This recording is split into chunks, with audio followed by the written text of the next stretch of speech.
Talk that talk, biatch. What up, though? It's your man, Asaka the Renegade. I am here on the Talk That Talk interview show. What's going on? It's FYIAH here with Talk That Talk radio interview show. How you want to do this? You want to go first? No. I guess ladies first. Yeah. So I guess we can start of like where it all started for you as far as music. For me, I started like in high school for real, but I didn't really take it serious until probably like when I turned like 21 or something. I rapped on Sway in the Morning, you know what I'm saying? Yeah, I remember by that. the grace of God, it just doesn't happen. But when I got that look from him, and, Royce and all them was in there, I was like, okay, I'm about to do this like for real. Yeah, and I've been on it ever since. You know what I'm saying? So what do you like more, like rapping, singing?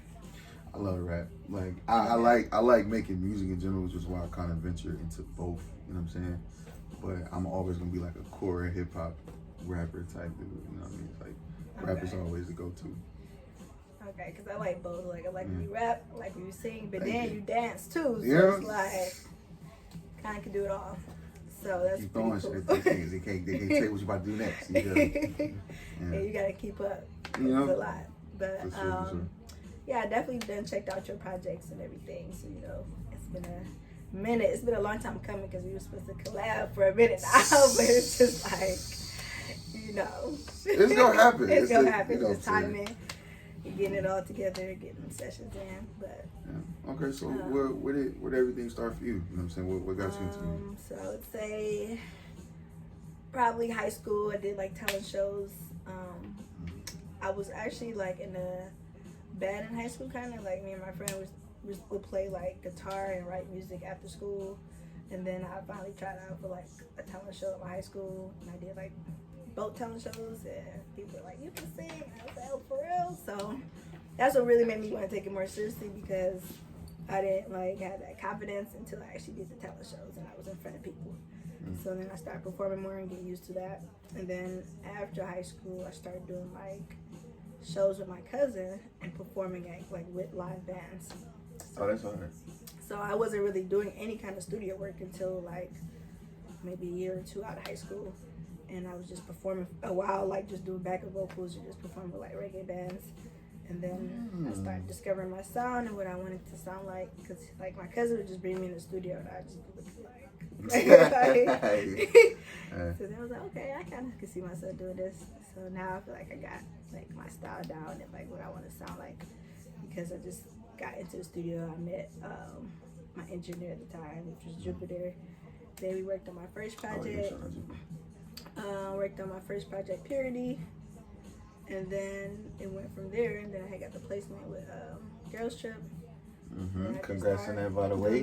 Thank you. No, we ain't just gonna speed past that. Like, congrats on that for sure. Yeah, it was pretty exciting because that was like my first time taking music seriously, and then like dropping a project. So I haven't dropped a project since then. Like, besides like a mixtape, but not like an entire project. So I've been just working on singles and like pacing myself, but. No, that's the way to go when you have a catalog with such a high accomplishment on it.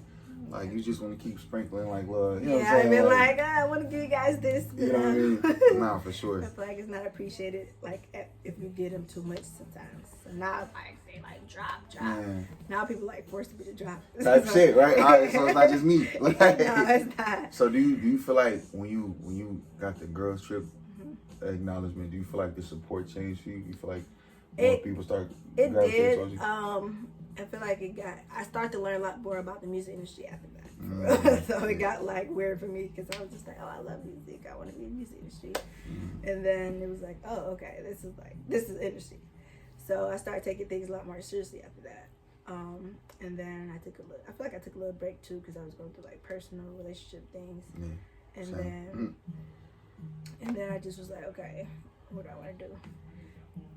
So basically that was like a big transition for me. And then now I feel like I'm finally back to where I want to like release a whole album and like put music out.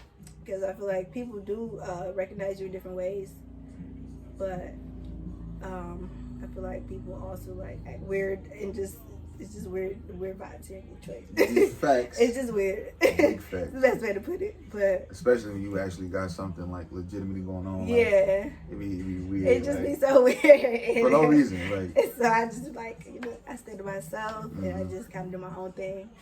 And at first it did make me not want to do music for a little bit, and I'm like, okay, I gotta do music. Like I love music, but right now I'm getting more comfortable with like wanting to get back out there because it takes a lot of energy to put out your music.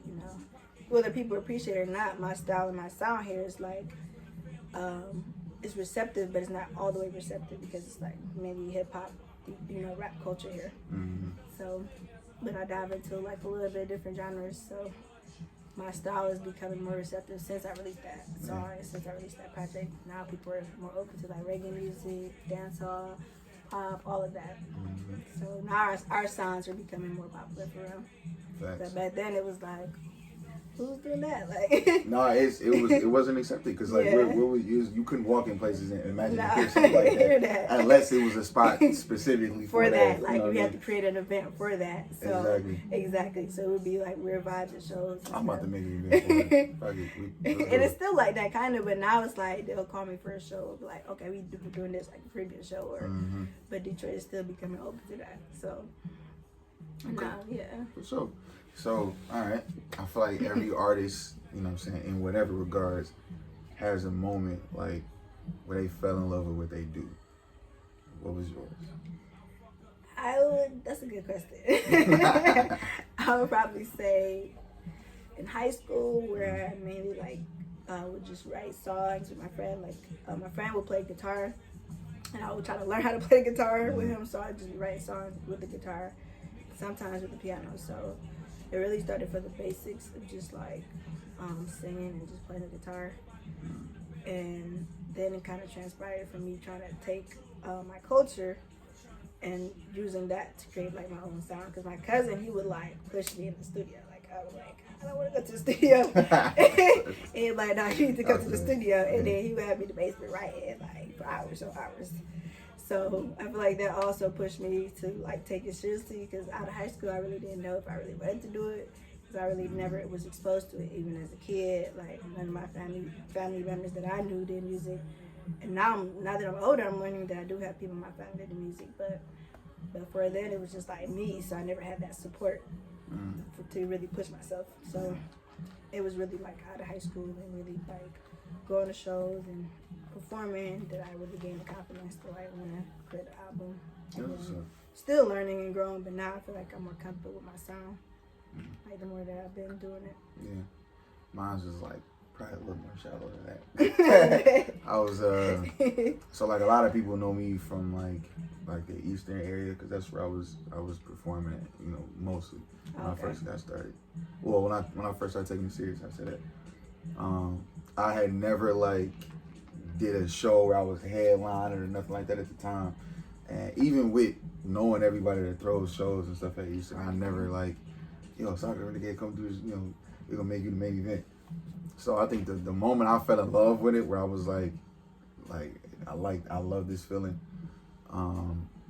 It was the Colored Drums is a showcase they had at Eastern, where this org named Poetry Society throw it every year, and I was like, damn near I never remember at that point. Like I know everybody there, and I would always do their little I forget what it used to be called, but they used to have these poetry nights every week, and it used to slap like the whole school used to be there. So when they had their show, and I think that was the first time I seen my name on the flyer like as a headliner, and I was like, damn, like that shit feel good, like you know what I mean, like that shit feel good, and then so on and so forth, and it just be those moments like that, like when I see my name in bigger spaces that that I've been used to. Like I think the second time that happened is when I opened up for Dirt, like in Ohio, and I usually when they have openers, it'd be like 50 people. And then the artist, you know what I'm saying? It was me, and then it was, I think, one other person, and it was him. And like it was to the point where they had my picture on the flyer next day, and I said, "Damn, like, hold on, now, you know what I'm saying?" And then I think the last one that set me off was when J-Rock and Reezy came here and they had a competition on Twitter, and they was trying to get people to vote to see who like, hey, yo, who the hottest in our city right now. We gonna have them open for us, and I wound up winning. I honestly feel like I won because nobody was paying attention. Because the shit was so under the radar. Like, when I seen the people that was on it, and I know a couple of people that was on there, but when I seen it, I was like, nobody jumped on this? Nobody even knew. Oh, bet. Like, nobody knew. And it was no disrespect to, you know what I'm saying, the other people that was on the list. But it was a sweep. Like, it wasn't close. So, J-Rock called me personally, like, you know what I'm saying, like, yo, you come here tomorrow at this time, woo-woo. And I'm just on the phone like, nigga, I'm talking to J-Rock right now. Like, what? Damn. Dog, I went to the show the next day, and like I said, usually we open for people, it's like 50 people, then the artist. It was literally me and them. Damn. I was like, oh yeah, we here now. Like, damn. That's it. Like, we on. Like, yeah, that shit was crazy. I think I came on, and then as soon as I got off stage, Reason came on. And I don't know if you know what Reason is from TDE. Okay, yeah. Reason came on, and then J-Rock came out right after that. I said, I just opened up for TDE in my city. Like, yeah, I definitely haven't seen nobody really like doing openings like me. To be honest at all. Thank It's you. like they do a lot of like live shows, and I know that's a good feeling because it's like, you know, you're in the city, like there's not that many opportunities here, so you do get those little opportunities, you know, you want to take advantage. And it's a couple people like I know that do openings like how I do them. Like, shout out to K Huff, that's gang. You feel me? He's another person that like it be to the point where we have like friendly competition, like going head to head on who about to do this show. Oh, such and such coming in now. I bet I get on there. Like, it be like that, but it be. Do you get nervous like when you? No, you know what's crazy? I feel like I'm the only artist to get nervous after the show. Really? Yeah, I be hyped. I be like nervous before the show. I'll be like, excited before the show. I be talking shit like I'm gonna go out there and do a backflip. I'm feeling like, but when I get off stage, I be like, Like, where do you think that came from? Was it from like you performing as a kid, like so kind of right, because when I had like a weird relationship with my art. So like when I the first thing I ever started doing was dance. That was my number one, like, and I was that nigga, like elementary school and middle school, like, you know what I'm saying? But somewhere in middle school, it just switched. Like, I don't know what happened. Like, I did a dance competition. It was a talent show. Mm-hmm. And this is gonna sound stupid, but I promise you this is what happened. This wasn't like we were introduced to twerking. So, didn't nobody want to see me up there, like, you know what I'm saying? They was looking for all the ass that was going to be on the stage. So, I got booed. I got kicked off the stage. Like, they hit me with the Sandman shit. Dog brought the broom out of everything. 7th grade. And I got bullied. I didn't get bullied, but they attempted to bully me the rest of that school year because of that. And I'm like, damn. So, I stopped doing it. Like, I can't do this. Yeah, I danced on my own, but I just left it alone. And then from 7th grade, I think I hooped 8th grade to like 10th grade, and then I didn't do shit till my senior year. Oh no, the end of my 11th grade year, I joined the dance team, which I wound up running, which I still fuck with to this day. Yeah. Blackout Crew. You do the dance stuff. Thank you. That's crazy. So when we did a talent show, I was trying to be as incognito as possible. Like, I didn't want nobody to know it's me. Like, and I get on stage, man, and I don't know what happened. And I think the first performance we had was in a pep rally. Yeah. And nobody knew who I was. I was like lame in high school at this point. And I wound up doing like some cold ass hat trick. And like, I think I was just in the moment because in my eyes, like, I did the hat trick and we just walked off. But when I watched the video, like, the whole gym lit the fuck up when I did that. So like everybody was like, yo, when is your next show? Dang. When are you doing, you know what I'm saying? Yeah. And then at that point it was like, okay, I got senior year, we got this one talent show, Grammy night, where you're supposed to reenact like an artist or something. I remember we had that at our high school. Okay, you see what I'm saying? So we did Jabberwockies. Shut that bitch down. We won. We won the whole show after that, and after that, everybody was, oh, Asaka, you just, and I was like, something here for 4 years. Right, like, and then it's like the last year, it's like, damn, like, but I think with me, I don't pay attention to a lot of stuff that most artists pay attention to, before going on stage. Like the crowd don't faze me at all. Wow. Like I could perform in front of 10 people or 10,000 people. I'm gonna be That's same. great to have, because a lot of artists definitely battle with like stage fright. And ain't nothing wrong with that. You know what I'm saying? I caught it backwards because I never know how it is until I get off stage. Right. That's when I know, like, you know what I'm saying, whether How or not good you did or because not. I know what I'm gonna do when I get on stage. So I think that's where the fear, like, I lose the fear of going on stage because I already know what I'm gonna do. Yeah. You know And what you're I a mean? natural performer at that Yeah, point. it's just, are y'all gonna be receptive to what I just did? And that's when I get nervous. Like, wow. you know, Yeah, so it's definitely the opposite for me, because I'm like, okay. Gotta be around all of these people. you feel like nerves ever like mess the show up for you? Like, I feel like I definitely done like missed some lyrics before because of it. Like, but And I to where did too, like I ain't- nobody knows. I feel like every artist did it at least But once. I for sure did that a few times at few of my shows. I'm like, okay, but they didn't notice. But they be like, I'm like, did you notice that? Like my friends would know, but otherwise they're like, I don't think nobody noticed. I'm like, good. Yeah, so I Okay, good. good. I be cheating. So me and my friends, like, I used to force, like, I had this org at Houston called Tribe, which is crazy because I never went to Houston, but I had an org there. I don't know how that happened. But I used to, like, all the rappers, I used to literally force them to freestyle. Like, we gon' cut this beat on, Dang. y'all gon' rap. And I used to talk shit every day because they used to be like, man, we ain't never gonna use that. Lord behold, I got on stage and I did a very popular song. I just hadn't done it in a while and forgot the whole second verse. Oh, that's the worst. And I freestyled it so cold, you could You not didn't tell. know? I got on stage, it was like, bro, that was amazing. I'm like, I just fucked the whole song.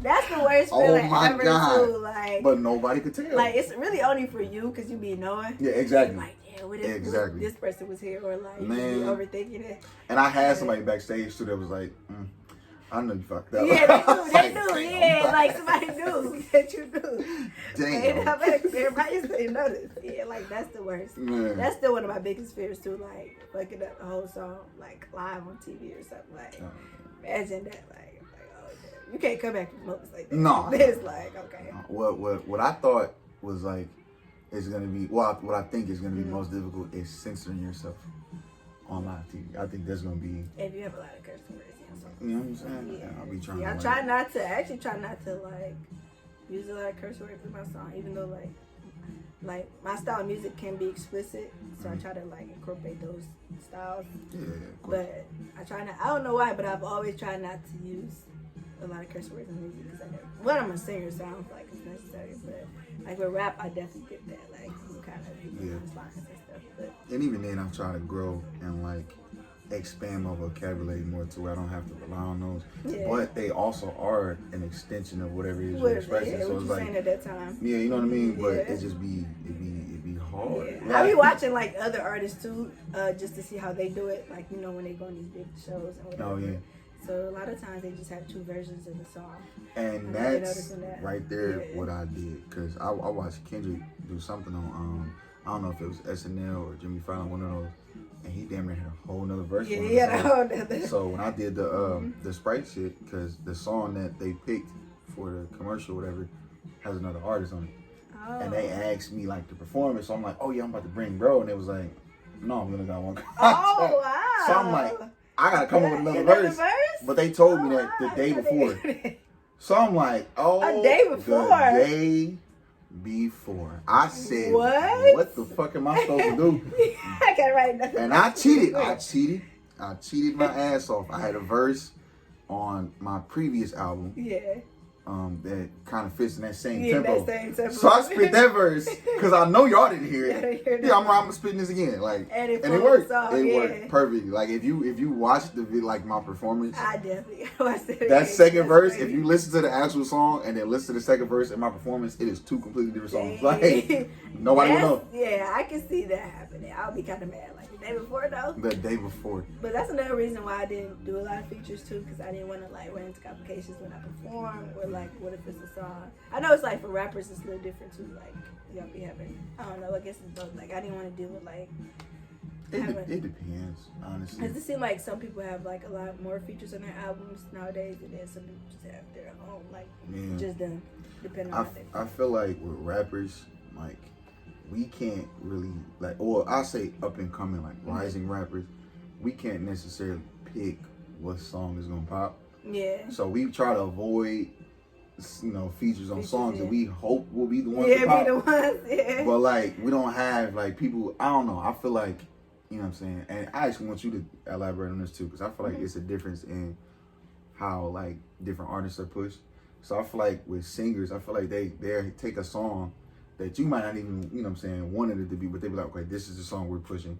So we gonna make this song blow up, you know what I'm saying? Because I'm not gonna say it's easier to push singers, but yeah, depend on the market. You know what I mean? Yeah, I've been told like some of my songs are like, I've even been told like on one of my songs called Beautiful Soul, like that was more of like a certain like indie market. Beautiful Soul. Yeah, like everybody loved that song, and I was like, fire. really? I love that song, but I didn't know like that was like a song that everybody loved for real. Like it was like, yeah, this could go real far. But then when my song Addiction got placed, I was like, this is understandable because it's more like dance. So like with my sound is kind of different because I could do those other styles, but I be feeling like my dance music pops more. Like I get placed more with my dance stuff. You think so? Yeah, because like they like as soon as I had dropped Royalty, they had reached out to me about that song. Okay. So I like from what I've been seeing with my patterns, it's like my dancey stuff is more popular than like my chill vibey stuff. They want to hear like dance music from me. See, yeah. And they have a target of what they want to hear from you, and that's what I was getting to. We don't fucking have one. Like it be like it just be random because, especially with artists like us, because we're so eclectic. Like we might sound like one way one day, and then the next day it was like, who the fuck like is this? be Like, a different artist. you know what I mean? Like with Sprite hit me by Solar, but I'm getting plays in the strip club from a Heartbreak song called "Let You," and I'm like, what? Like, yeah, you be confused as an artist when you be thinking about like what song you gonna blow up. I actually got confused about that too because I'm like, I try not to overthink it. I let other people pick now because I feel like my favorite songs are gonna be different from their favorite songs. Exactly. Because I've noticed that with every project, like they're like, no, this is my favorite. I'm like, for real? And I'm like, okay, I have my personal favorites. Yeah. You wrote them, you thought about it. Yeah, and that was not. I mean, the song that's going crazy right now is a personal favorite. But I was thinking like, I might get that in a movie. Or yeah, like a placement. I did not expect for somebody to call me like, hey, they in here shaking ass to. It's been a long time. I'm like, well, that song what? too though, like. That's so, thank you though, but you know I feel what I'm saying, like with you being so versatile too, with being able to rap and sing, you can do those lanes. Like you can go to the club and make a dance song for real. Kind of like Chris Brown, like Chris Brown started rapping, and then he started singing. They call him Chris Black. It's like no. So it's good to be that versatile in this industry because it's like you can do R&B for real. Because people love to hear you sing for real. Like I like to hear you singing stuff because I'm a singer. Thank you. Of course, I like to hear you rap, but like where you can do both. Like you actually have a good singing voice. Thank you. So it's like I shout out to Sam Watson. Yeah, I need to hear some more singing songs, but. Like, like you said, like you might have a female audience that likes your singing song more. And then your male audience like, no, I want to hear the bars. Like, it's funny, like this is a daily discussion because with my next project, I want to single in on one or the other. And I'm got half my people telling me like, oh, we want another R&B tape. Like R&B. But then I got another half like, no, bro, you gotta do a whole rap tape. Yeah. So I'm about to cheat and do both and just have both them bitches on I deck. think you gotta do both because it's just like your fan base is gonna pull for both. And it's also like what you come up with and like what you vibe with at that time. Yeah. Cause kind of remind me of Drake too, cause you know how Drake be having his like singing songs and he just be like, okay, but then he be like, all right, I'm gonna have a whole rapper first, have a little bop on deck. Yeah, you know what I mean? So I feel like nowadays that's like our kind of generation though. Like our culture came up on that, like Drake sound, like everybody singing. Drake, really Wayne set it all off, but Drake like he compartmentalized it all like into one like category, like to where it's like it's his, like you know what I'm saying? Oh yeah, you rap and sing, you Drake, like right? That's you know what I mean? Like, everybody like, okay, so yeah, no, we definitely, and I'm not even gonna lie, like that's definitely a heavy influence on like, but not even just off the rapping and singing, but just how and I know people gonna hear this word and get, but how vulnerable like he is with his lyrics. But that's what make him so popular. Yeah, you know what I'm saying? It hurts you sometimes, but it when you do it, it's a release. Like is very necessary at some point. Whether you even like, sometimes I even make songs just for me, like. Yeah, because it's like you like, what do you feel like your influences come from at that point when you write about those like heartbreak songs, or when you talk about like, damn, this girl broke my heart, like. When I want to really dig into, like, to be honest with you, when I really want to dig in a heartbreak, my influence, like, go to as far as like the type of style I want to go for, is honestly more like a J. Cole, because where Drake is gonna break down the emotional side for sure. You know what I'm saying? And I'm not like I'm getting that bag too. I like storytelling more than anything. Okay. So I'm gonna tell the whole story, and I'm gonna tell both sides. I'm gonna tell why she was wrong, why I was wrong. You know what I'm saying? If we gonna fix it, if we're not gonna fix it. I like really diving deep into, you know what I mean, the situation. But, you know, they all come from like real life situations. Like, you know what I'm saying? Like my last EP before I dropped this album, the Heart Theory, excuse me. I almost forgot my own project name. Like I got a song on there called Trust Issues. Like that shit literally happened the day before I went and recorded that song. And recorded it? Yeah. What? And I ain't gonna say her name, but she was in the studio when I was recording. Damn. And that was like, I had it, and I sat there and wrote and freestyled that. I was with Jupiter, and I was sitting there like writing that part, and I actually wrote it for another beat that he had made, but I wound up picking another beat because it just fit better. But yeah, that mix right there, I was really going to that was like the Drake bag right there. Yeah, like you get into that emotional bag. I feel like I get into that emotional bag a lot. I mean, I'm a female. I feel like naturally I'm bringing like my emotions into my lyrics. But a lot of my projects are based on like those experiences, like emotional relationships or whatever. And I tie those into those songs. And then some of my dance songs are from that too. Like it'll just start. Then I'm like, oh, this beat is like perfect, and then I'll just build it around there. So what do you feel like, judging from like what your music is based off of as far as your personal experiences, right? What do you feel like your most, like personally for you, your most important song is? Like you hear this song and think like, I'm so glad I was able to get this out on this song.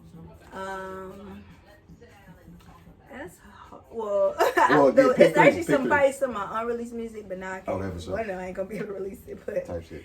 Give me three, because I feel like it's probably more than one. Yes, I could like for my first project, I would say Complicated, Beautiful Soul, and then Victory, because I like Victory. I don't remember how it started, but Victory was like, I feel like I was overcoming something, and I was talking about how I wanted everybody to overcome it together. And then, like on my new project, I would probably say the song I just dropped was like Good Girls, where I'm kind of like being more vulnerable when it comes to my other side. Most people don't see. So I'm like kind of talking spicy on the record, and more so getting into my dancehall bag, which is like raunchy. But I'm talking spicy in a way like you have to know me to understand. But then again, if you don't know me, if you listen to the lyrics, you understand. So yeah, so that. So why these songs? Like what aside from the one you just talking about? Yeah, one of them is unreleased. Was from like we talk about like letting go of a relationship, basically moving forward, and then just putting my heart in the lyrics. And then I feel like every time I record it for me is like therapy. Like okay, especially if it's like one of those songs like I felt emotionally like so I've recorded music that like I've recorded that I've never listened to it again. I haven't done that. Yeah, like it was like therapy. I wanted to listen to it again. Some of them I just didn't get a chance to. But yeah, so for me, it's like if I have those type of songs that I recorded where it's like emotional, it's about relationship or whatever, I've listened to it maybe once, twice, and then sometimes I can't listen to it again because it's like too emotional. But a lot of them just stem from like whatever I was going through at that time personally in my relationships, and then me talking about it like, oh, you know, I'm heartbroken, or my feelings about this, or I went through this situation, and I like to talk about anything I went through. Like that's just, I'm always gonna be open in my music, so you can learn about me more through my music. Like I'm not gonna like just tell you like I'm not expressing. I'm not gonna just go tell you, but if you listen to this song, you'll know everything what's going on. Yeah. People don't understand that because people think like because we're artists, like we just gonna say a bunch of shit. We think y'all want to hear. No, nigga, this is like this is everything. Like, yeah. Nah, I feel like. Yeah, so that's really it with this project. I'm having more fun like with my lyrics and like being more open to like that side of me that other people don't see. So that's gonna be like on my upcoming project, and then I still have those songs that like people are gonna like vibe to. But yeah, okay, yeah, it just always play in the music for me. Nah, I feel it. My three would probably be. I had a song called "Afraid" on my first mixtape, Nostalgia. My outro on my album, "FYIAH," and then my outro on this last album. Because all three of those, like, they all were like completely different points in my life where like something changed drastically. Like the heartbreak songs definitely have like, as far as emotionally, they have reached the pinnacle, like where I've said everything I could say about what I went through at the time. But those three songs, like "Afraid," like I was homeless at the time, so for me to be able to write that song, and I was performing that, so I cried on stage one time performing that song. Like that was a very, like if I didn't get that out type shit, like my life was going left for me. Yeah, you know what I mean? like you feel like you had to do that one. Yeah, and then the outro for "Euphoria," is when my sister died, and that was like. The woman singing at the end, that was her. What was her? I think I remember that you guys posted about that. Yeah. And I see that she was a singer too, right? She was in my order. Yeah. And she it's crazy because like the way everything had worked out with that song, because we had actually recorded, it was me, her, Sam, and it was supposed to be Staying the Third. We had recorded a song called "Euphoria" like a year and a half before that. And we just never finished it for some reason. So what I did, because I never got to finish the song with her, which I was really mad about it, because I would see her and speak to her enough, like to where we could have like I just could have got to the studio. And we did plenty more work after that. It'd be like that. But I took her part from that original song "Euphoria" and put it on the outro, because it wound up working out. And I had Sam edit it, and I kind of sung over it a little bit, and it just wound up working out. You know what I'm saying? And then that outro on the last album was important because my brother Zoo had passed, and I hadn't done a song with him, you know what I'm saying? And because we kind of fell out, and we before. Yeah, like I wouldn't say right before, because we kind of got back cordial, but that was my brother. Like we were supposed to be way more than cordial, you know what I mean? So I felt like shit, because I'm like, I've been repping this man's brand all this time, and I never had a song. So I found an old clip of him rapping at a like an open mic scenario. Yeah. And I was in the background, like, you know what I'm saying, just happy. So I took him from that clip and put it on the outro at the end. And it worked out. But that song is important because we always talked about like certain people we would work with. And me and him used to always talk about working with Travis Chandler. And he used to always say, like, I can see you working with Royce and them. So for me, like, I personally cried when putting that together, because not only do I have Travis Chandler, like a verse from Travis Chandler in the song, and I don't even think Trav know that, like, that song was that important to me, but I got Royce doing a drop at the end of the song. For real? Yeah, Royce is, if you listen all the way through the end, like, it's like a silly little skit between me and Sam. And at the very end, you got Royce like, yo, what up? It's your man's Royce 5'9". You are not rocking with Asaka. So it was like, it was just. Dang, that's classic. Yeah, hey, listen, you know what I'm saying? Like, classic. that was like, that's super great. That was like the moment where I was like, yo, we did it. Like, we're doing it. Like, we always said we was going to rap and we was going to do this. But when you say you're going to do something, it's completely different from when you actually start. You know what I'm saying? Yeah, it's that feeling. Like you said, when you had that, you start doing your shows and you got that feel like, I can actually do this. Like, I feel like I would do that phase too. Like, actually doing this, like doing shows and you meeting people and you running to the studios with. But that's different, like, you know, actually like building relationships in the industry and like having friends then you see our friends pass, you're like, damn, this was like years ago. We was all together doing shows and everything. So, like, it's crazy. I feel like how time is flying too. Like, I love seeing everybody in the city growing. Absolutely. And like doing their own thing. And you know, I feel like we should just all come up together. We the best should. way we can. We should. I'm about to put something nice together, and hopefully I'm about to reach out to everybody that was like in our class. You know what I'm saying? And see if we can. You know what I'm saying? Which I know we will, because all the people that's prospering of our class are like hardworking. You know what I'm saying? Generous people. Yeah, like, which I love to see. So. Yeah. You know what I'm saying? I'm definitely finna put something together, you know what I'm saying? But in the meantime, you know what I'm saying? We're just gonna keep hitting them. Right, I was about to say, just keep dropping. You know what I'm saying? Speaking of which, you know what I'm saying? Your next project, like get into it. Like what? Yeah, so I feel like, so the song I just dropped is called Good Girls. So it's kind of going to. Oh, you just dropped? Yeah, I just dropped that song. It's been like a month or so. Oh, okay. Right, but I'm late. Yeah, I just dropped. You probably listened to a snip because I had posted on Instagram. Like a month ago. Okay, I probably did catch a snip. Yeah, you caught the snip, but I need to start pushing it further. That's the whole thing. But it's low key out cold, but you just have to it's not really gonna hit until I drop the video.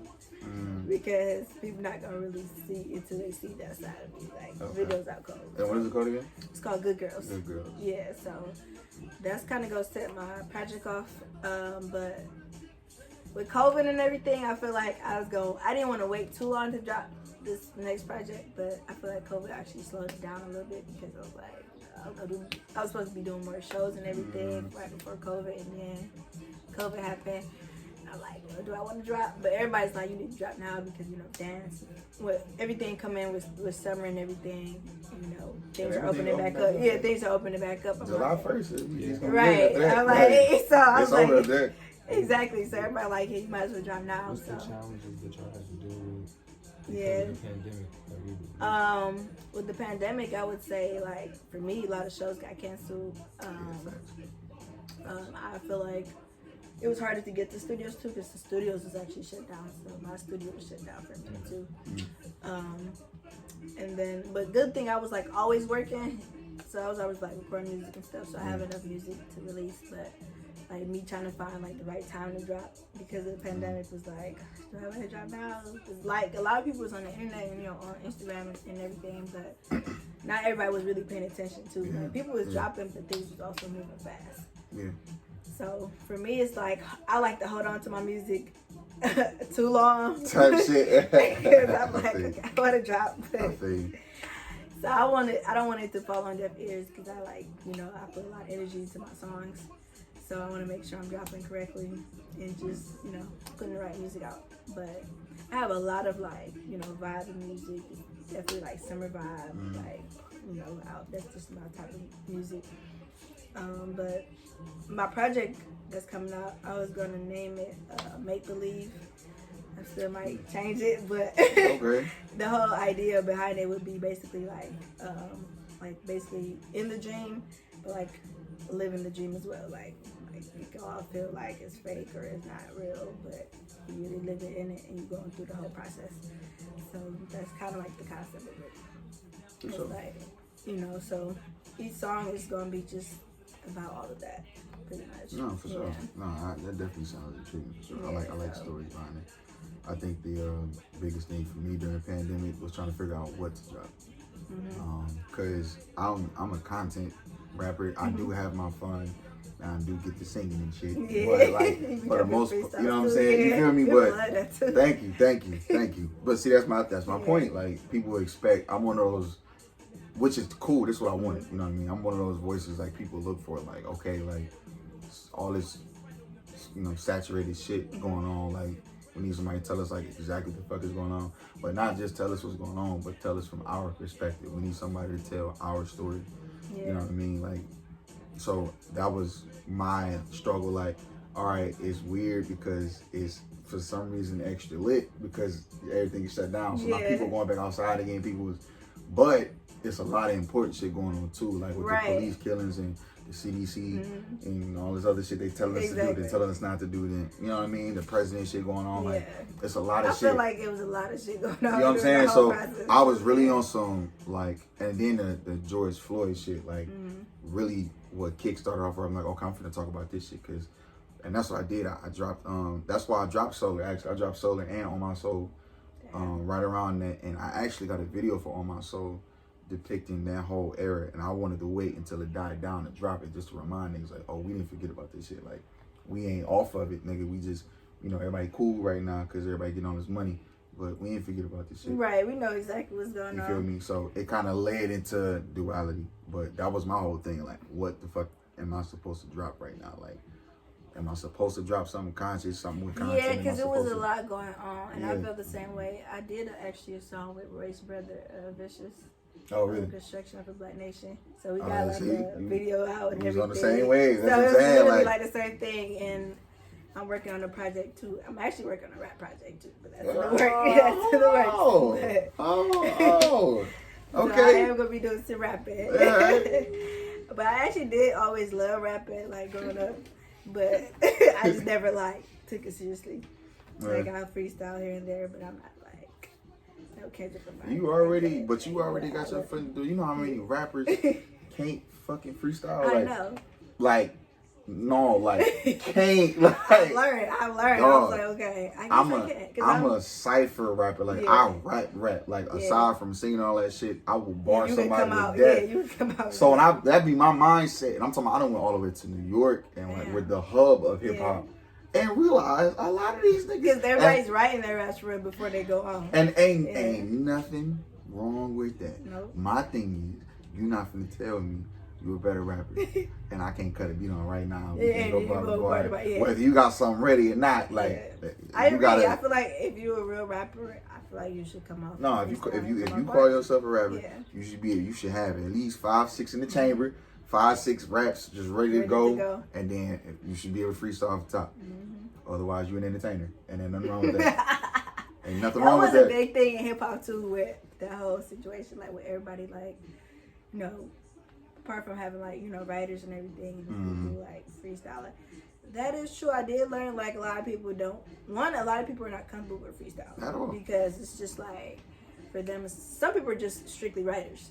That's what I learned. Like they just good, you know, writing and whatever. And when it comes to freestyle, they get nervous and they just can't you know, deliver like they would when they was just, you know, reading off their phone and just. So I feel like it's you got to be talented to just be able to spit up your head. It's hard like, though. It's not easy. Like, it's hard. It's definitely straight off the head, like. And it take practice. You know what I'm saying? Like a motherfucker. People think people just cut a beat on, they just off the no. You gotta keep practice. Yeah. Like I said, with Tribe, I used to force, including myself. Like I started off and ended, and then me and Zoo like would go. Literally, I think somebody still got this video. We literally freestyle for 2 hours straight. What? I would say something and we would just keep going back and forth, and it was like it didn't even feel like 2 hours, but like. That's shit like that. We used to do that shit every day. That's the stuff I like though. Like I like just being in a room full of artists and just like everybody expressing themselves. Like I feel like that's where it all starts. Yeah, that's weird. Also, when people get drunk, you know what I'm saying, and you just feel like they can rap all of a sudden. And sometimes you can. But no, you can. Like unless somebody gets, you know what I'm saying? Comfort. There you go. That liquid courage. All that shit. And I was like, dang, I got some bars. Type shit, like. And I really don't be caring because, and I really feel like, I don't want to say special case because I'm pretty sure there's a lot of rappers that went through what I went through. But for me being ridiculed for so long before like actually flourishing in what I do, because people didn't, you know, like I said, I got booed in 7th grade and on up I was lame and shit. And then now all of a sudden, you know what I'm saying? Yeah, I feel like all the lame people though in high school like, are the ones right now. Because I was like that. I was like that for a minute. Yeah, but it's like we stopped giving. We learned to not give a fuck about y'all early on. So it's like we didn't care about y'all in the end because y'all already told us we was ugly. Y'all told us we was broke.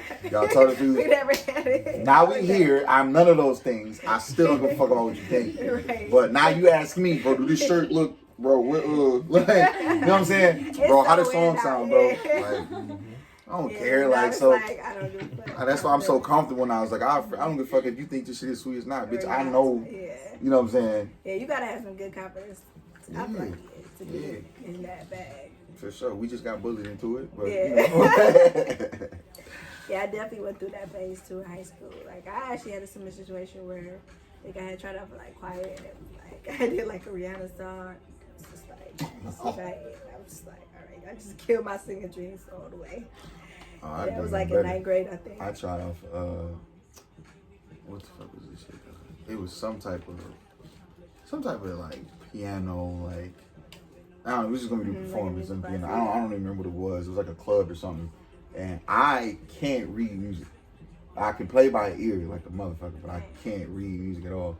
So I would cheat in my piano class. Yeah. And instead of reading music, I would just hear what he played and act like I'm like learning it like the whole class. And then we come to the end of class, I should be like, you know what I'm saying? But I tried out for this club thinking like I could do the same shit. Thing. Nope. Hell, first of all, they're playing classical music. Yeah, you can't do it. I can catch some hippity hop bullshit real quick.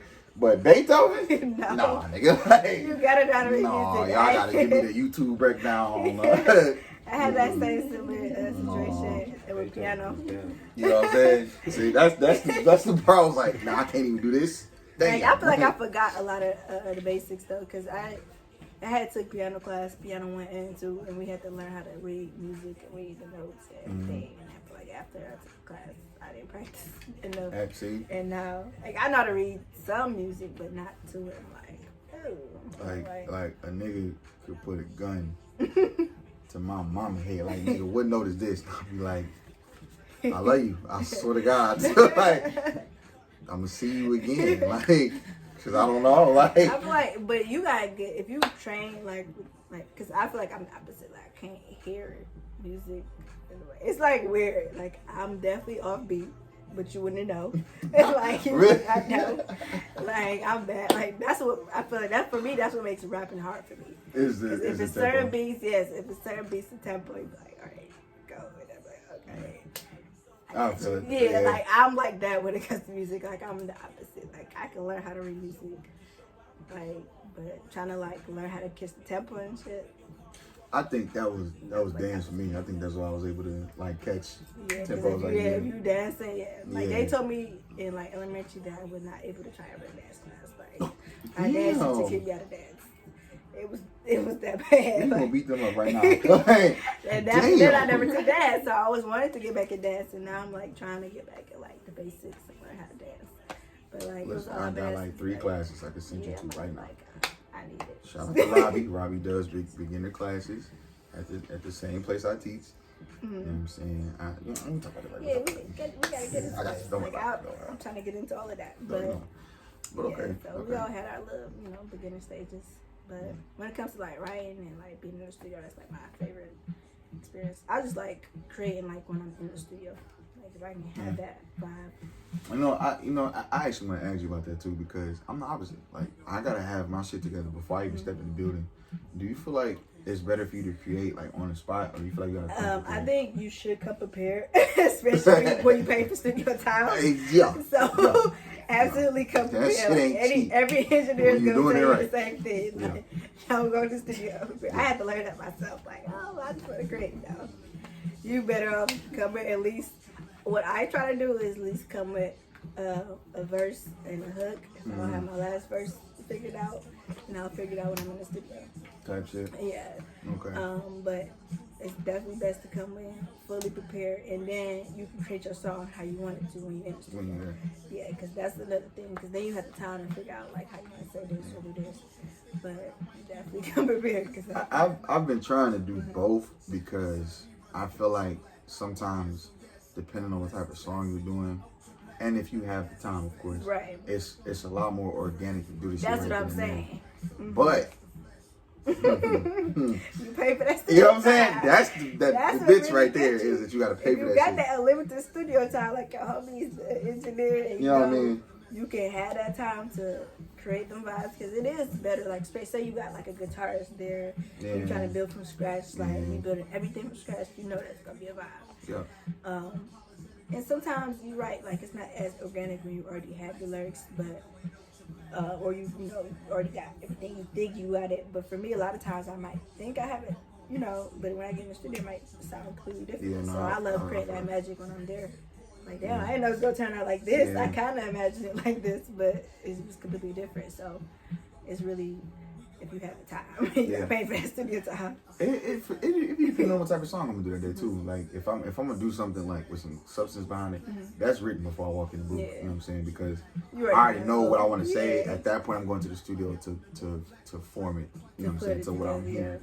But if I'm going to do something like the bag, like I freestyle or something like that, like me and I freestyle I the thought whole you song. can do that type of stuff easy. Yeah, like that's just on some like, all right, we all in the studio. It's about 10 of us in here. Yeah. We about to drink. We about to get lit. I'm trying to do this banger, and then I'm like, man, you know it sound hard. If all y'all go in the booth right now, and be like, yeah. I'm doing it. And that's exactly what happened. I had like 6 people in the booth at once going, yeah. And I was like, I'm finna go off that shit right now. Like that shit was beautiful. Dope. Like shit like that though. That's Like, dope. I feel like you are an artist that can do that though. Like you said, a lot of artists. I mean, you know, you don't want to be in the studio like, damn, you know, you hear the beat and you didn't write nothing to it yet, and then now you in there 2 hours go by and you still didn't, you know, get it done. So, because I don't care how much they're making. I'm cheap.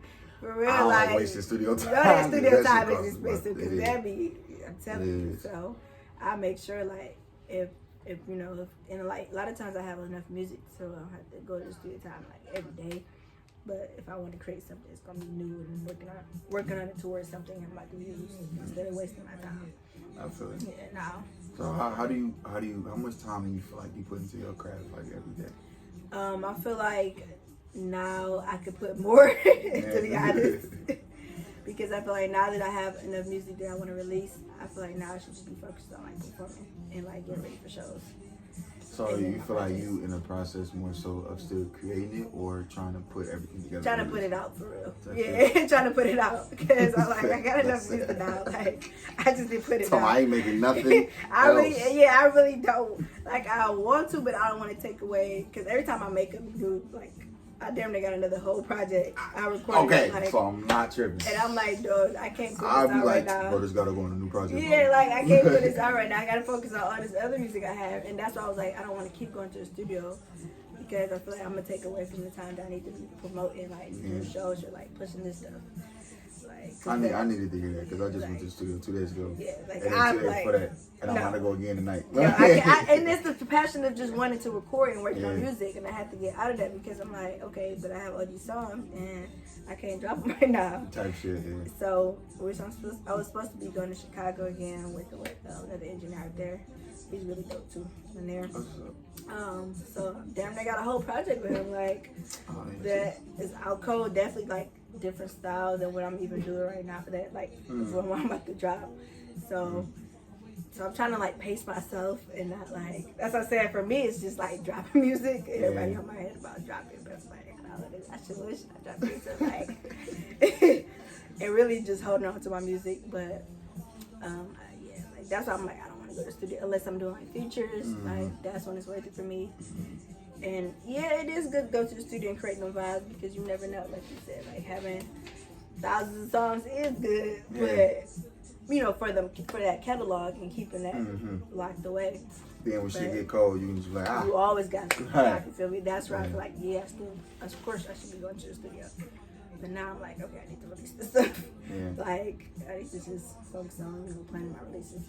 I wanted to do like a release party and everything this summer, but try to get like a baby and get this shit together. Talk Like, about that too. I got you. Say that. because you know, with COVID, I feel like I just need to put it out. Like I'm really part of it. I just need to put it out. Yeah. And I can't like wait no longer because I got all this shit I need to put out.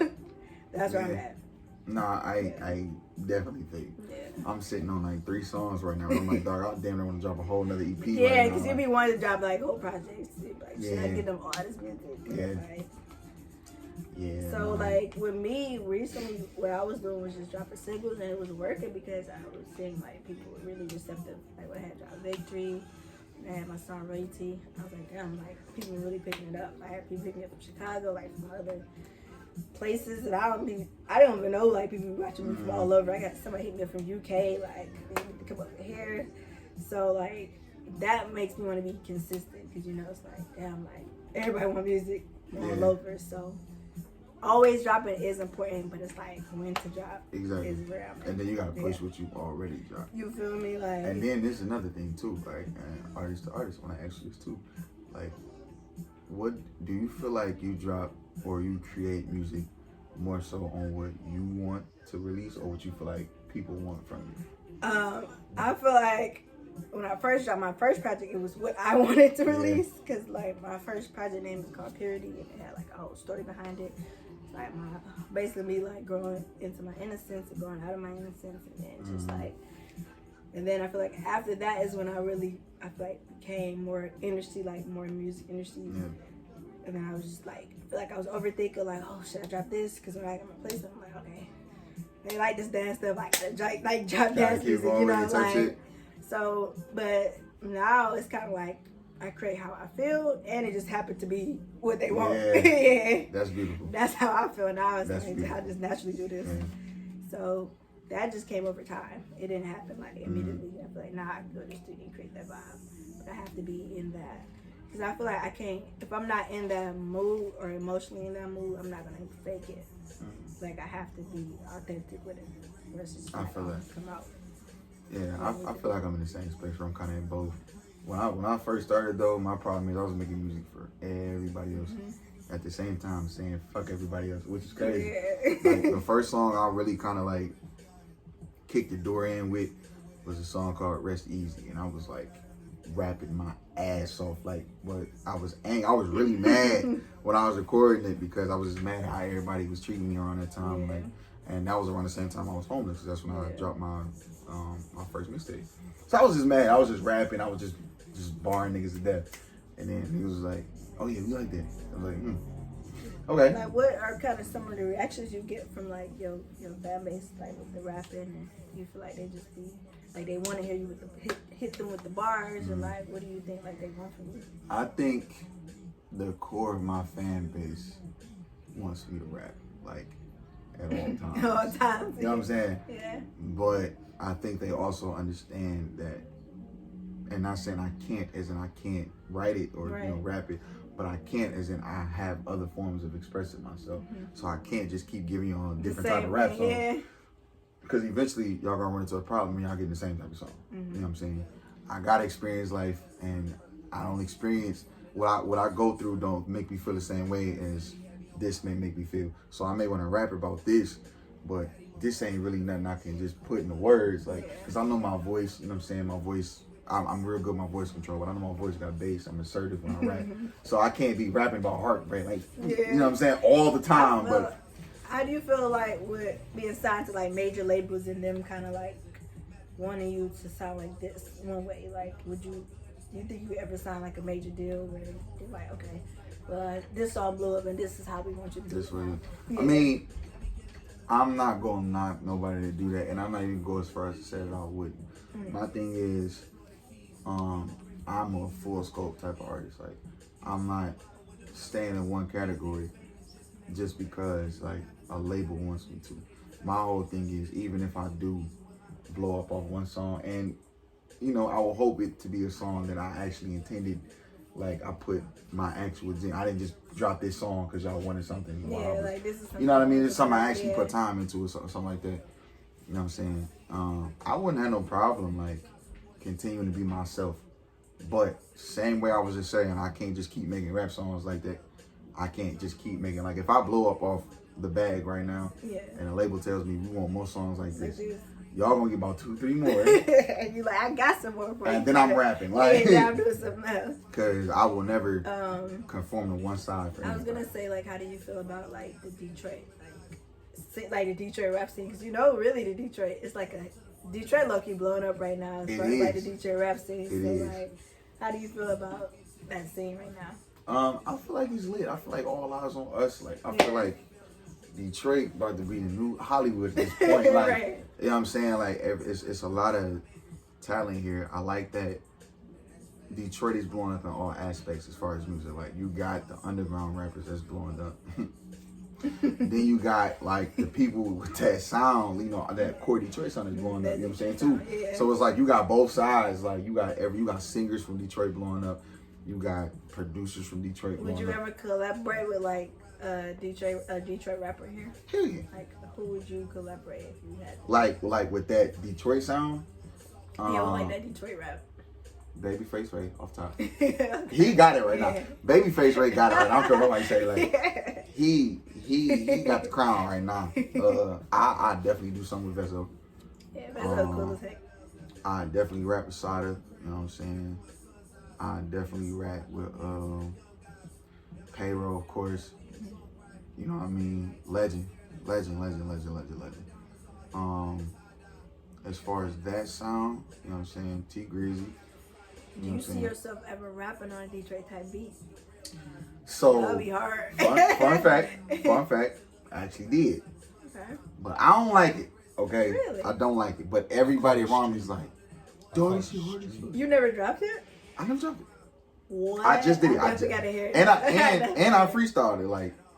Like I went in the booth drunk and I'm like, bro, cut the beat on. And I just got the going. Niggas was like, but I don't like it because like I ain't gonna say I don't like it, but I don't care for it. Like to me, that's like street.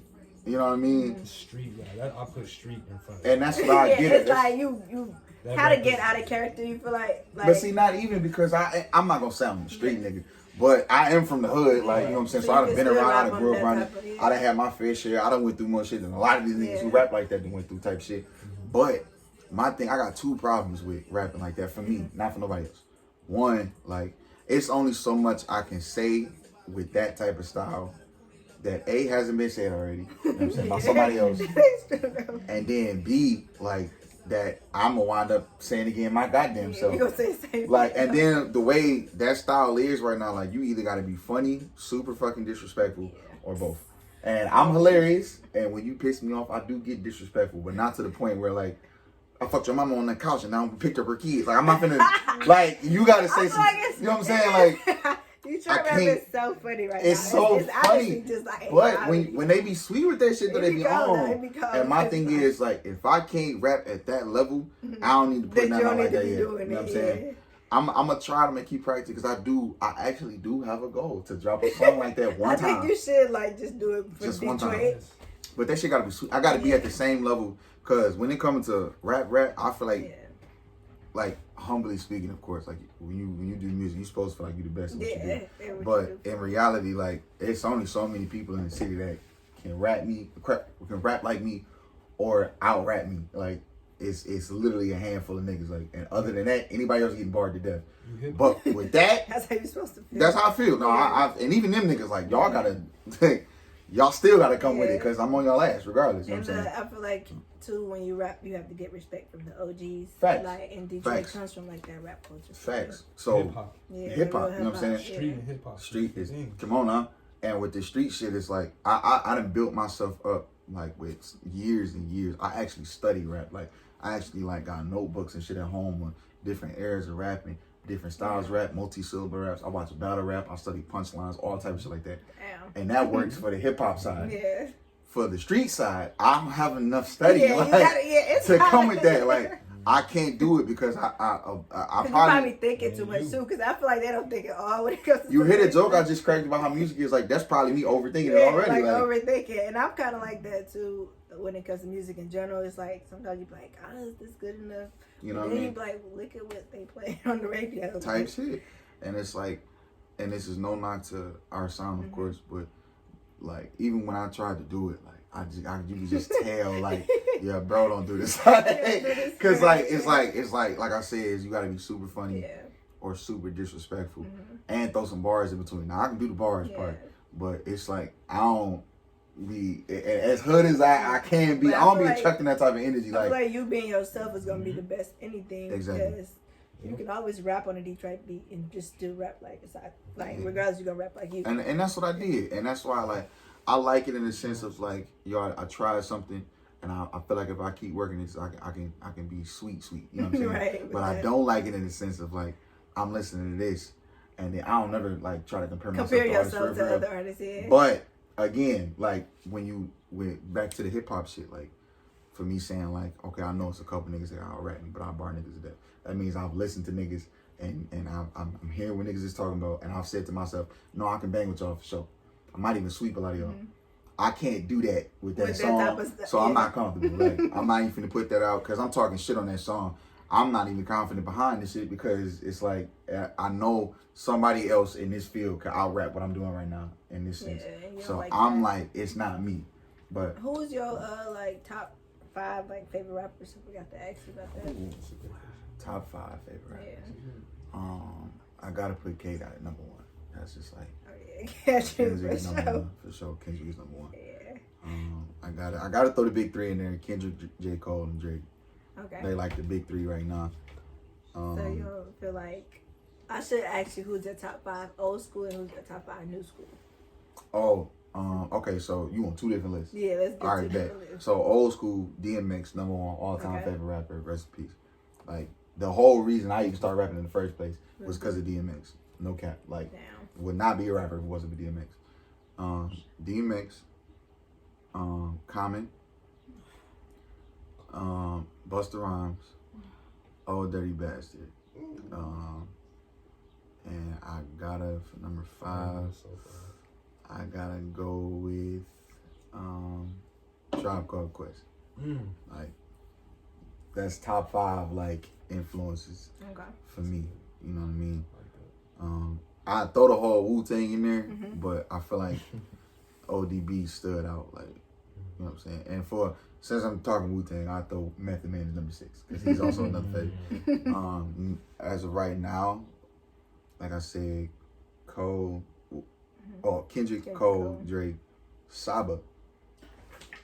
That's my love Saba.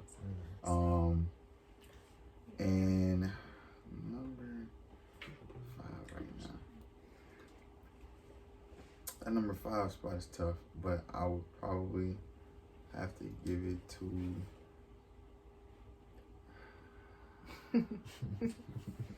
That's hard, man. That's hard. Let me hold on. Let me cheat. Okay. Let me cheat real quick. I would probably have to give it to IDK. Probably. I like IDK a lot. Okay. What about yours? Rappers, I would have to say. Rappers, singers, like whatever list you want to do. I love rappers. I like listening. I like listening to hip hop in a way, like new hip hop. So I would say kind of the same. Mine's is more. I would probably put Kendrick over J. Cole. It's kind of hard for me to. I got a group with him, but for sure Kendrick, then Cole, Drake for sure. Like Drake is like one of my idols. Yeah, like Jersey Drake. Can't deny that, man. I would say new school. I never thought that the 2. You know what I'm saying? Like my top 3, right? That's difficult. I like Matt Miller.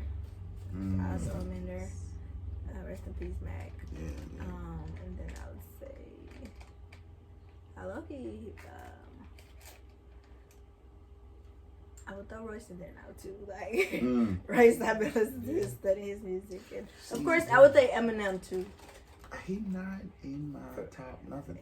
Yeah, but he's a legend. Like no, he is though. But I feel you. Royce is like the black Eminem. Yeah. Oh that's God, what I'm and that's what I was about to say. Like Eminem. People, I got a whole different category. Like I call them untouchables. Like whether they're in my top 5 at the moment or not, Royce is definitely number 1 on my untouchables list. Like Emmy's in that untouchable list too though. But Royce is I can't even categorize him with a top 5 because I actually study him. Like, you know what I'm saying? People like him. Yeah, you have to like. You know what I mean?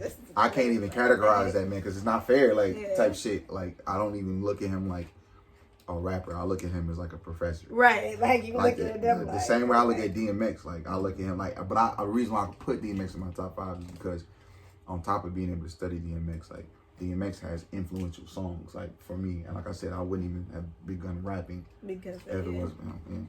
As far as like music artists, I would say like Bob Marley. That's like one of my idols. Yeah, and Buju Banton. You got that Buju in there. I gotta throw Rihanna in there. Oh, yeah. I gotta throw Chris Brown. Chris Brown's like my Yeah, favorite he a artist of legend, all man. time. He's Like, a GOAT. I don't I care grew what up I with say. Chris Brown. Chris Brown is a GOAT. And then I would throw Drake again because Drake, I feel like had that impact for me as far as high school. He is that nigga Drake.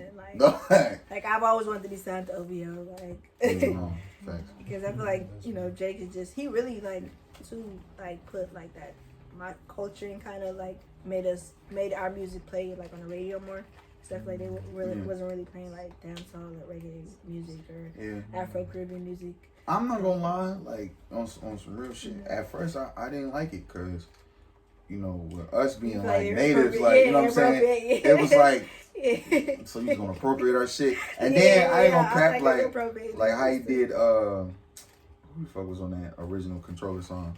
Papa Khan. Yeah, like Papa. he on the song, now he off the song, the song blow up. Like I just didn't like it at first. Like I don't like the appropriation he was pushing. But I understand because I did feel that way in the beginning, but then when I realized how many artists was coming up for like overseas because of that, I was like, that's why when I realized that I kind of I looked at the bigger picture. I feel you like I put my flag down like all right, okay. I was like, okay. I got with the program. Is Patois a language or is it an accent? It's I would say Patois is a dialect and a language mixed in because technically its origin comes from like Africa, like Spanish, all these languages kind of put together, and then we kind of made it our own. So technically, it's a dialect. And we kind of made it our own language because you can't understand us. It's kind of like the same concept of like broken English, like right. Broken English. That's a simplified term. And you cannot say that Drake had, quote unquote, appropriated, because if it's a language, then that means that it can be learned and it's not being taken to like a dialect. That's a fucking if you appropriate that, that's appropriation. Right. But if you're learning a language and you're speaking the language in your music, that's not. Well, I wouldn't say it's appropriation because of the language, because everybody's language is knowledge. You know what I'm saying? Everybody's gonna learn any type of language they want to learn. It's more so the sound and the way more so. Like if you came out with some type of like new style of music or something, and this is your style, like everybody knows, so you have artists under you that come to you. But then you got somebody on the other side of the world that heard that and was like, okay, I'm about to make this shit mine over here. It's like, well, damn, like the least you can do is throw me on the song, give me some type of shout out or something, or at least acknowledge, you know what I'm saying? And then say he comes to reach out and puts you on a song, but then the song blow up and he take you off of it.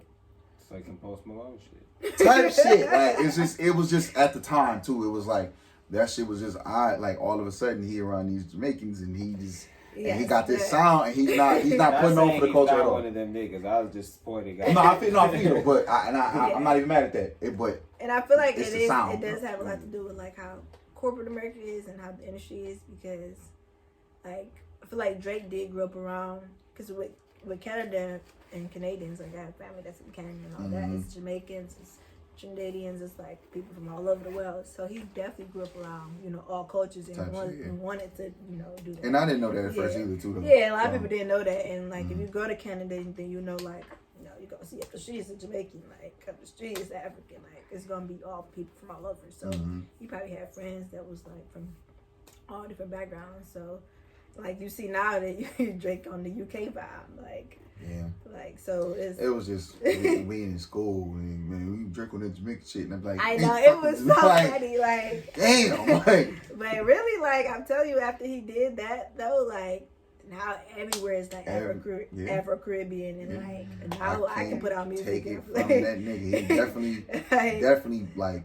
put a flashlight on that. Yeah, because like people wasn't really listening to that. I even talked to Angela Lee. She was like, I think she was like New York. They play like. On the radio a little bit, but she was like nowhere else for real. Like they wasn't really trying to play. Niggas ain't know nothing past Sean Paul. Like they wasn't trying to play. Sean Paul and Beanie Man. That's all the two niggas everybody know. Like still do his thing. You know what I'm saying? Like come on now. So that was it. So I can't even front. And then Rihanna came in, you know what I'm saying, and shut the fucking airwaves We down. can't forget about Party Next Door because he went My favorite dog, songwriters. another untouchable for me. Yeah, like that's Party like Next top. Door is I forgot the untouchable. man, but he's like. No, I ain't forget one because of my I was on his ass next. Yeah. Like, He's like one of my favorite songwriters because and that's why he's in that untouchable category for me because I study him as well. Yeah, like how he writes. Like, he's a genius, man. That man's a genius. I was so mad people was talking about his last project. I'm like, what was y'all listening to? I was like, you would have to be like, and people would have to know him previously before that, like to try. And that's the crazy part. Like, if you don't know him as an artist, you're not. I'm gonna tell you, shit's probably gonna make you mad. I didn't know this nigga before this album. Like, really? I knew of him. I knew his work behind Drake's music. Yeah, but you didn't listen to his projects? Never, a P123, all of them, never what? listened to him. Nope. Until I heard, what song did I hear? And I was like, I'm finna really dive into singing music. Dang, I want to say it was The News. What? When I heard The News, I said, who is that? It's like, and I was like, all right, before I hold myself and claim it in, because I don't like, I'm a P&D fan. Right. I only heard the one song. I'm like, all right, let me dive in this nigga like whole catalog.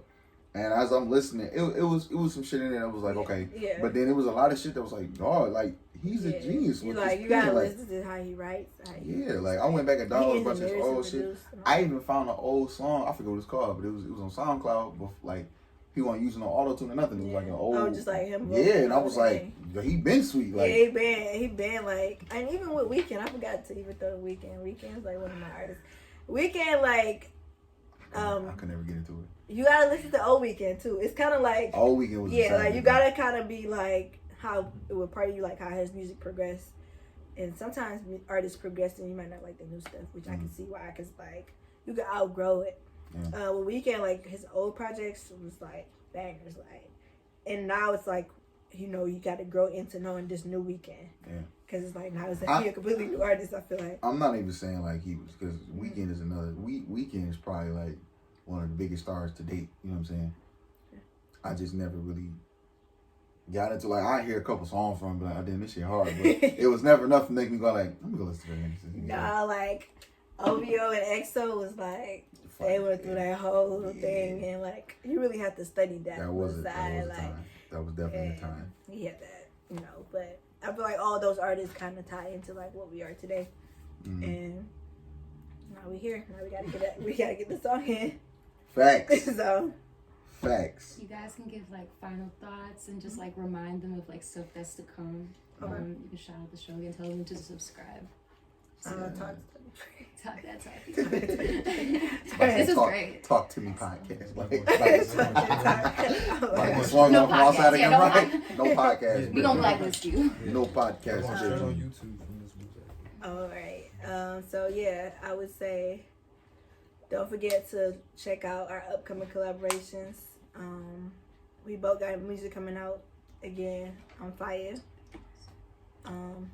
And I got a project coming out. Right now I got Good Girls out on all platforms. All my music is out everywhere. YouTube, Apple Music, Spotify, FYIAH, FYIAH. Yeah. You can find me everywhere. So don't forget to check me out, subscribe and everything, and follow me on Instagram.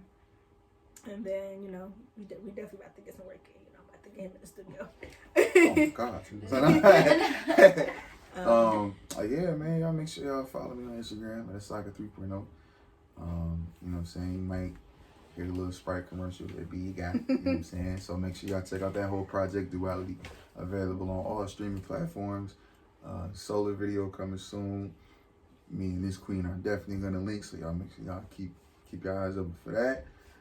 Other than that, y'all have been here with Talk That Talk. It's not a podcast. Watch your mouth. Talk that talk. Watch your mouth. Make sure y'all subscribe too. Yeah, subscribe to the channel, and we thank you guys for having us. Talk that talk, biatch.